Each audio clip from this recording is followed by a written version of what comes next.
오늘 우리에게 주신 하나님의 말씀, 말라기 3장 13절부터 18절 말씀입니다. 이것은 하나님의 말씀입니다.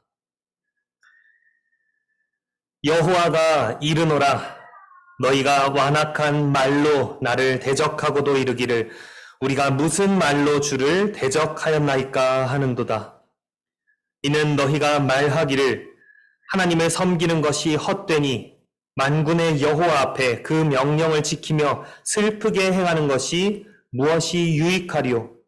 지금 우리는 교만한 자가 복되다 하며 악을 행하는 자가 창성하며 하나님을 시험하는 자가 화를 면한다 하노라 함이니라. 그때에 여호와를 경외하는 자들이 피차에 말하매 여호와께서 그것을 분명히 들으시고 여호와를 경외하는 자와 그 이름을 존중히 생각하는 자를 위하여 여호와 앞에 있는 기념책에 기록하셨느니라. 만군의 여호와가 이르노라, 내가 나의 정한 날에 그들로 나의 특별한 소유를 삼을 것이요 또 사람이 자기를 섬기는 아들을 아낌같이 내가 그들을 아끼리니 그때에 너희가 돌아와서 의인과 악인이며 하나님을 섬기는 자와 섬기지 아니하는 자를 분별하리라. 아멘.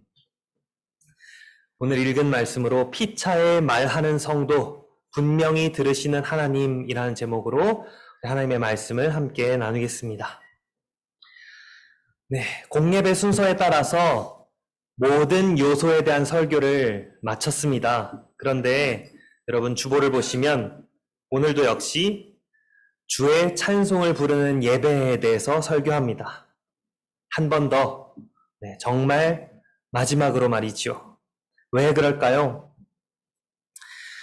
하나님을 예배함에 있어 결코 빼놓을 수 없는 순서, 강조하고 또 강조해도 전혀 지나침이 없는 핵심 요소가 남아있기 때문입니다. 무엇입니까? 바로 우리의 삶입니다. 여러분, 하나님이 이 공예배의 마지막에 왜 우리에게 복을 선언하신다 했나요? 우리의 삶이 예배가 되게 하시기 위함이라 했지요. 그렇다면 우리의 삶은 정말로 예배가 되고 있습니까?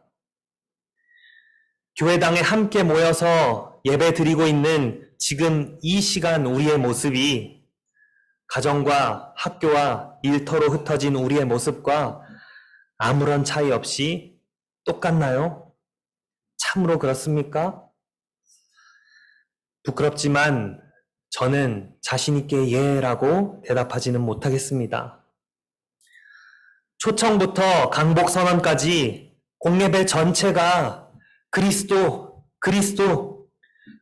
중심적 예배인데 교회당을 떠난 저의 모습은 날마다, 아니 모든 순간 그리스도 중심적으로 살고 있다고 말하기에는 턱없이 부족하기 때문입니다. 아니, 오히려 자기 중심적 삶에 가깝다고 말하는 게 맞을 것 같습니다.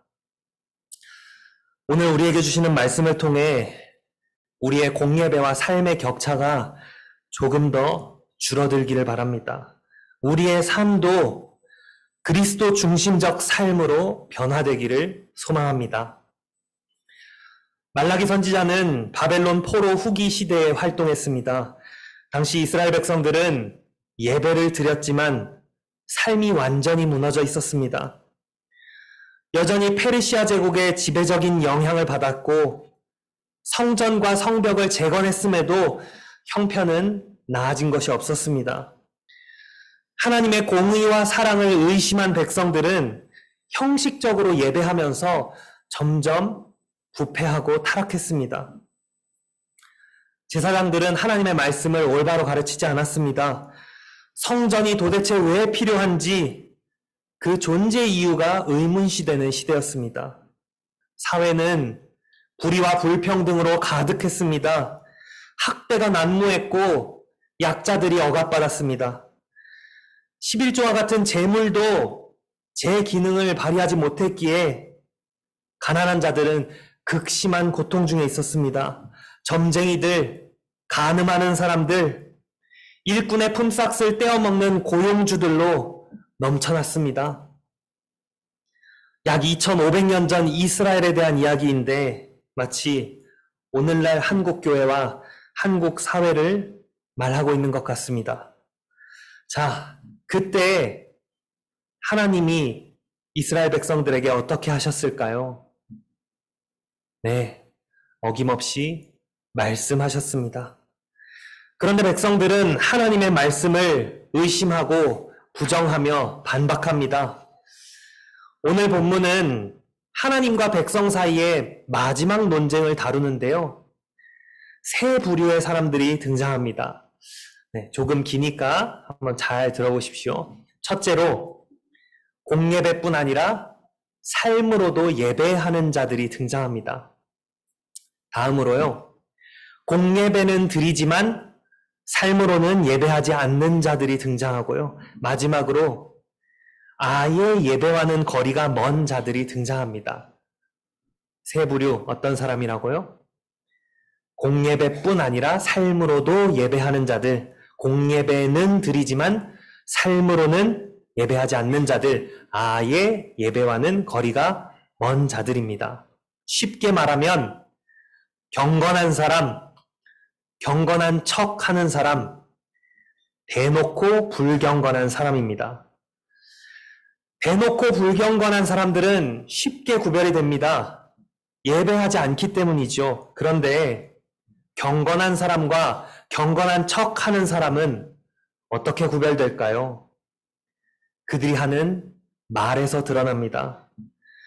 마음에 가득한 것이 입으로 나오는 법이죠. 말은 삶을 대표하고 믿음을 나타냅니다. 오늘 본문을 함께 살펴보면서 우리의 삶이 예배가 되기 위해서 말이 얼마나 중요한지를 깨닫고 말로 삶으로 예배하는 저와 여러분이 되기를 바랍니다. 먼저 하나님은 백성들의 잘못을 지적하십니다. 너희가 완악한 말로 나를 대적하였다. 그런데 백성들의 반응이 어떤가요? 우리가 무슨 말로 주를 대적하였나이까? 그런 적 없다고 부인하지요. 자신들의 죄를 전혀 의식하지 못합니다. 무슨 근거로 그렇게 말씀하시는지 증거를 내놓으라는 듯이 따지듯이 말합니다. 하나님은 그들이 했던 말을 그대로 들려주십니다. 하나님을 섬기는 것이 헛되니 만군의 여호와 앞에 그 명령을 지키며 슬프게 행하는 것이 무엇이 유익하리요? 당시 백성들은요, 이런 말을 서슴없이 서로 주고받으면서 하나님의 명예를 훼손했습니다. 현실의 고난으로 인해서 하나님께 직접 탄식하는 것이었다면, 기도하고 부르짖는 것이었다면 하나님이 이렇게까지 진노하지 않으셨을 겁니다. 그러나 그들은 하나님께 말하지 않고 사람들에게 말했습니다. 그것도 거짓을 말이죠. 물론 그들은 거짓이라고 생각하지 않았을 겁니다. 왜 그렇습니까? 그들의 관심이 온통 자기 자신의 유익에 있었기 때문입니다. 하나님과의 관계, 즉 영적인 유익이 아니라 오직 물질적인 이익에 목적이 있었기 때문이죠. 하나님을 예배하고 그분의 말씀에 순종하며 죄를 슬퍼하고 회개하면 즉각적인 이득이나 보상, 무슨 혜택이라도 있을 거라고 기대했는데 형편이 나아진 것이 전혀 없었습니다. 그러니 예배도 순종도 봉사도 모든 경건 생활이 다 의미 없다, 헛되다 단정한 것이죠. 무엇이 유익하리요? 하나님 중심이 아니라 자기 중심적으로 생각하고 살아간다는 것을 너무도 분명하게 보여주는 말입니다. 예배는 그저 스스로의 탐욕을 만족시키기 위한 수단에 불과했습니다. 형식적인 예배였고 위장이었습니다. 슬프게 행한 것도 비천하고 겸손한 척 흉내만 낸 것입니다. 율법을 준수했다고 생각했겠지만 거기에 마음은 없었습니다. 율법에 담긴 의도는 안중에도 없고 율법의 껍데기만 지킨 것이죠. 게다가 그들이 하나님을 섬겨봐야 아무 유익이 없다, 이렇게 판단한 기준이 무엇입니까? 시대적 상황입니다. 당시 일어난 현상을 가지고 평가했습니다. 당장 손에 잡히는 것이 없고 눈에 보이는 결과가 없다는 것만으로 말이죠. 그들의 마음을 한 문장으로 요약하자면 이렇습니다. 하나님의 사랑을 믿지 못하겠다. 그런데 그게 다가 아닙니다. 그들은 하나님의 공의도 믿지 않았습니다. 그 판단 기준 역시 지금입니다. 하나님께서 영원한 언약을 맺어주시고 영원을 약속하셨건만 영적으로 눈이 어두운 백성은 그저 지금밖에 보지 못합니다. 지금 우리는 교만한 자가 복되다 하며 악을 행하는 자가 창성하며 하나님을 시험하는 자가 화를 면한다 하노라. 백성들이 보기에 악인들이 더 잘되고 번성하는 것 같습니다. 예, 물질적으로 보면 그게 사실이지요. 남을 속이고 품삯을 떼어먹고 착취하면 부유해지지 않겠습니까? 그런데 문제는 그렇게 악을 행하면서 하나님을 시험하는 자들이 아무런 벌을 받지 않는다는 겁니다. 그래서 백성들은 결론 짓지요. 교만한 자들이 복을 받은 게 분명하다고 말입니다. 복 있는 사람은 어떤 사람인지 하나님께서 분명히 말씀해 주셨음에도 그것과 정반대되는 자들을 복되다라고 칭송하면서 부러워하기까지 합니다. 눈먼 백성들은 깨닫지 못합니다. 하나님이 악인들을 그냥 내버려 두실 때 그 자체가 큰 심판이라는 것을 말이죠. 유기만큼 하나님의 공의를 잘 드러내는 것이 없는데 말이죠. 곡식을 위해서 가라지를 뽑지 않으시는 하나님의 깊은 뜻이 있는데 말입니다. 말하면 할수록 하나님에 대해 얼마나 무지하며 자신의 믿음이 텅 빈 것인지를 백성들은 증명할 뿐입니다. 그때에 하나님을 경외하는 자들이 서로 말을 주고받았습니다. 그때 언제입니까? 하나님의 백성이라는 자들이 하나님의 공의와 사랑을 의심하면서 비판하던 때입니다. 하나님을 예배하고 순종해봐야 헛되고 아무 유익이 없다는 생각이 공동체에 널리 퍼져 있던 시기입니다. 참된 경건이 크게 쇠퇴했을 뿐 아니라 조롱받고 멸시받았던 그런 타락하고 부패한 시대입니다. 세상은 불의로 가득한데 불의한 자들이 벌받기는커녕 도리어 떵떵거리며 살던 시절입니다. 그때에 하나님을 경외하는 자들이 있었습니다. 예, 항상 그렇듯이요. 하나님의 백성들 가운데에는 남은 자들이 있습니다. 비록 어떤 때는 그 수가 아주 적을지라도 모든 시대에는 삶으로 신실하게 예배하는 참된 신자들이 있습니다. 여러분, 그들이라고 해서 이 세상과 동떨어진 어디 다른 세상에 살았습니까? 꿈꾸는 것 같은 그런 세상에 살았나요? 아니요. 그들도 똑같이 어둡고 고통스러운 현실에 놓여 있습니다. 그러나 그들에게는 세상을, 현실을 다르게 볼 수 있는 영적인 눈이 있습니다. 현실을 넘어서 영원을 보는 믿음의 눈이 있습니다. 무엇이 나은 결과입니까? 말씀입니다. 일관되게 부정적으로 반응하는 백성들 사이에 있으면서도 하나님의 말씀을 마음에 새기고 진지하게 받아들인 자들이 있었습니다. 그들이 피차에 무슨 말을 했는지 성경은 그 내용 자체를 언급하지는 않습니다. 하지만 여호와를 경외하는 자라는 칭호가 모든 것을 말해주지요. 어떤 자들입니까? 경외하는 자, 공경하는 마음으로 하나님을 두려워하는 자들입니다. 구체적으로는 하나님의 모든 도를 행하고 그분을 사랑하며 마음을 다하고 뜻을 다하여 하나님을 섬기고 그분의 명령과 규례를 지키는 자들입니다. 본문에서는 여호와의 이름을 존중히 생각하는 자라고 표현하기도 하지요. 하나님의 이름에는 그분의 모든 것이 담겨 있습니다. 그러므로 여호와의 이름을 존중히 생각하는 자들은 하나님의 존재와 성품과 사역에 모든 생각이 집중된 사람입니다. 말씀에 계시된 하나님과 그분의 섭리를 숙고하고 묵상하는 자입니다. 먹든지 마시든지 무엇을 하든지 다 하나님의 영광에 목적을 두는 사람입니다. 이런 하나님을 경외하는 사람들이 피차에 무슨 말을 했을까요?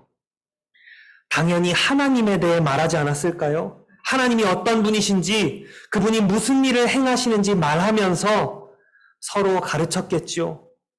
하나님의 말씀에 근거해서 서로 격려하고 위로하며 교제했을 겁니다. 하나님의 영원한 계획, 그분만이 아시는 때와 방법에 대해 이야기하면서 하나님의 공의와 사랑을 확인했을 거고요. 고난의 유익을 서로 나누었을 겁니다. 여호와의 날을 바라보고 인내하면서 모든 것을 하나님의 손에 맡기자고 권고했겠지요.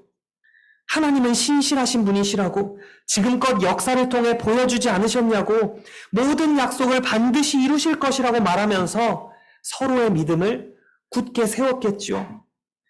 신앙을 방해하는 수많은 위험 요소들을 경고하면서 죄악에 물들지 않도록 서로를 무장시키는 말들을 나누었을 겁니다. 지금 잘 하고 있다고, 조금만 더 힘내자고 서로를 인정하고 세워주면서 성장과 성숙을 도모했을 겁니다. 마음으로 뜨겁게 피차 사랑하면서 함께 기도하고 찬양했을 게 분명합니다. 그렇습니다.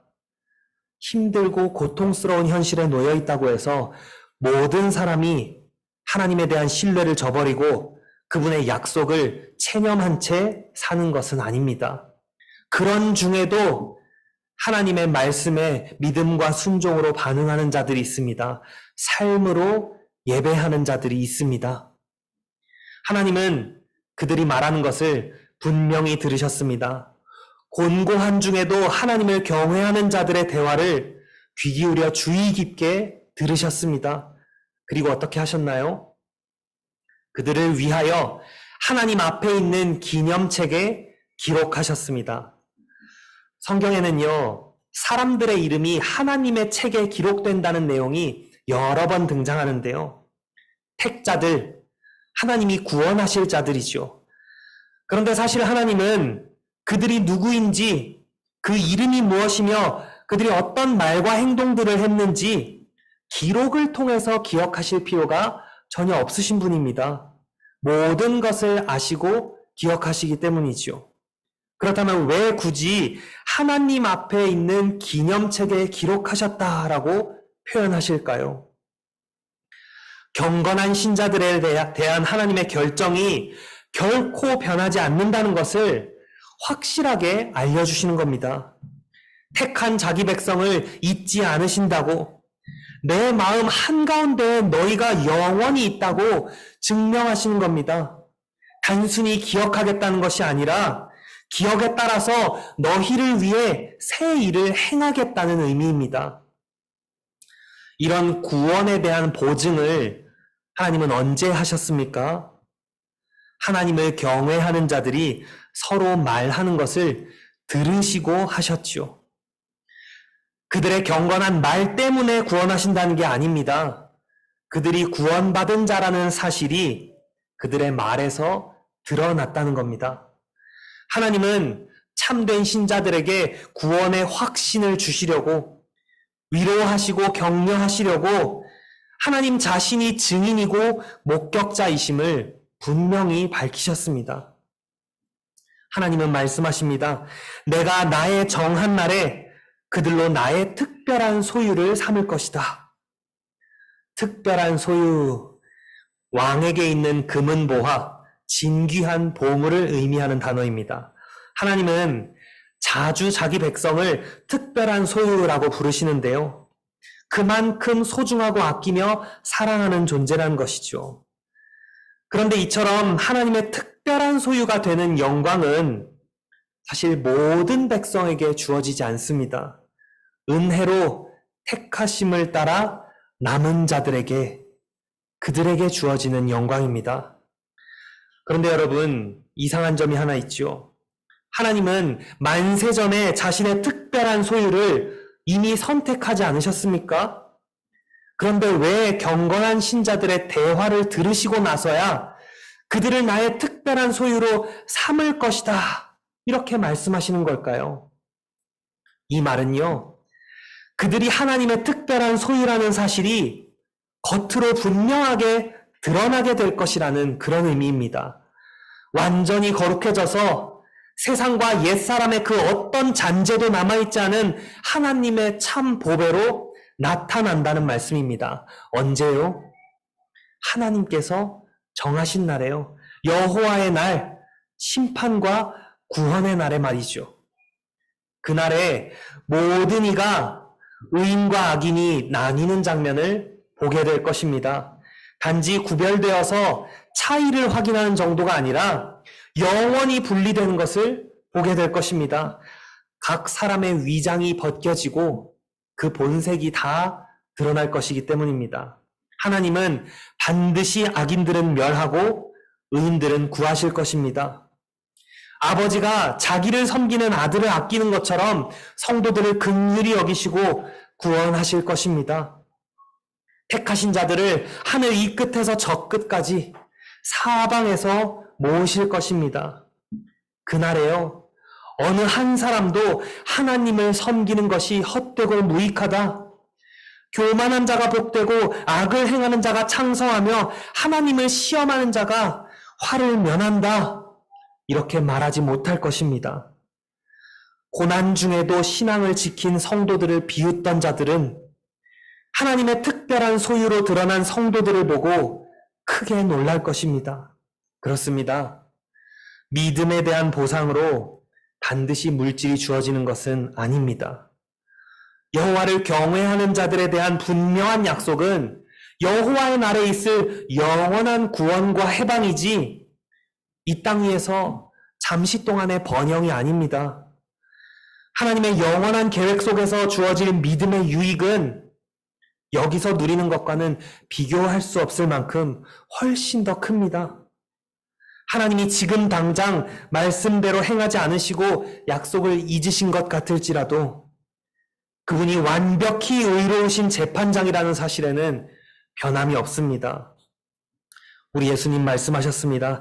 사람이 무슨 무익한 말을 하든지 심판날에 이에 대하여 신문을 받으리니 내 말로 의롭다함을 받고 내 말로 정죄함을 받으리라. 그리스도의 심판대에서는 오직 믿음이 있고 없고에 따라 의롭다함과 정죄함이 갈리는 것 아닙니까? 여러분 그렇게 믿고 계시지요? 예, 맞습니다.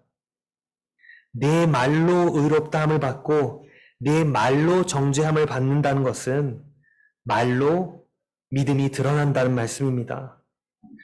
사랑하는 성도 여러분, 다시 한번 말씀드리지만 우리의 말은 삶을 대표하고 우리의 믿음을 나타냅니다. 우리의 말로 하나님을 대적할 수 있다는 사실을 항상 기억하시면 좋겠습니다.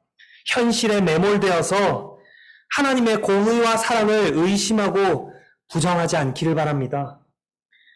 이 땅 위에서의 번영을 부러워하다가 심지어 악인들을 복되다 말하는 데 이르지 않도록 주의하십시오. 불경건한 자들이 퍼뜨리는 가치관과 세계관에 휩쓸려서 여러분도 똑같이 생각하고 말하고 행동하지 않도록 늘 경계하십시오. 우리의 말로 하나님을 경외하고 예배하기 원합니다. 특별히 가정과 교회에서 서로 나누는 대화가 삼위 하나님으로 가득 채워지기를 소망합니다. 부부간에, 부모와 자녀, 형제, 자매 사이에, 교회 회원들과 대화할 때 우리는 얼마나 하나님을 말합니까? 얼마나 그리스도 중심적인 말을 하나요? 물론 사적인 대화도 나누어야죠. 서로의 상황과 생활도 공유해야죠. 취미와 관심사 말할 수 있죠. 그런데 결국 그 모든 것이 하나님의 영광을 위한 것이 되어야 하지 않겠습니까? 우리의 존재 목적이 하나님을 영화롭게 하고 그분을 영원토록 즐거워하는 것인데요. 그렇다면 하나님을 말하지 않을 수 있을까요? 우리가 가정과 교회에서조차 하나님에 대해 말하지 않는다면 어떻게 학교나 직장에서, 세상에서 하나님을 말할 수 있겠습니까? 하나님이 어떤 분이신지, 그분이 우리를 위해 무슨 일을 하셨고 지금도 하고 계시는지를 함께 말하면서 위로하고 격려하고 때론 훈계하고 책망하며 서로를 세워가면 좋겠습니다. 그렇게 자족하고 인내하면서 주님의 재림을 함께 경건하게 기다리는 모습 얼마나 아름다울까요? 사랑방도, 교리반도, 경건에 이르는 연습 과정도, 각급 교육부서 모임도 모두 그리스도 중심적 대화의 장이 되기를 소망합니다. 그렇게 우리의 말도 삶도 점점 더 예배가 되어서 하나님의 구원을, 그분의 특별한 소유됨을 더욱 풍성히 누리기를 바랍니다. 우리 하나님 분명히 들으십니다. 오직 오늘이라 일컫는 동안에 매일 피차 권면하여 너희 중에 누구든지 죄의 유혹으로 강팍해 됨을 면하라. 우리가 시작할 때에 확신한 것을 끝까지 견고히 잡으면 그리스도와 함께 참여한 자가 되리라. 서로 돌아보아 사랑과 선행을 격려하며 모이기를 패하는 어떤 사람들의 습관과 같이 하지 말고 오직 권하여 그날이 가까움을 볼수록 더욱 그리하자. 이와 같은 은혜가 이 자리에 있는 우리 모두에게 풍성히 임하기를 성부와 성자와 성령의 이름으로 축복합니다.